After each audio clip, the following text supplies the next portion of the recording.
Are you a happy Christian when others are watching? I hope so, but what about when they're not?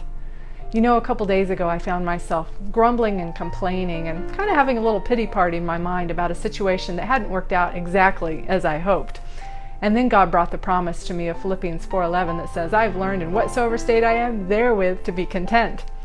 You know, it's easy to be a spiritual and happy person when others are watching, when we know what is expected of us. But in reality, what happens behind the scenes during our downtime and when we're not being held accountable is actually most important in the sight of God.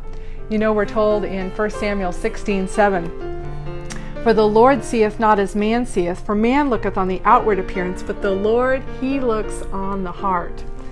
You know, I know we all struggle with our thought life. We struggle with grumbling and complaining. We struggle with selfishness. We struggle with motives and service and why we do what we do. God has really convicted me recently that I need to strive for persistent faithfulness and integrity and self-discipline in my thought life and in how I think and act behind the scenes, especially when no one is watching.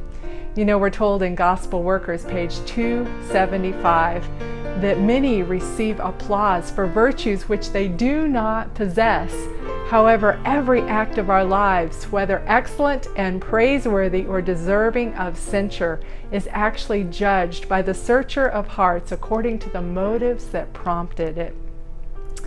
You know, true revival and reformation is about allowing God to change us from the inside out. It's about allowing Him to give us a new mind, taking every thought captive. It's about allowing Him to fill us with His Spirit so we can exude and display the fruit of the Spirit in our lives.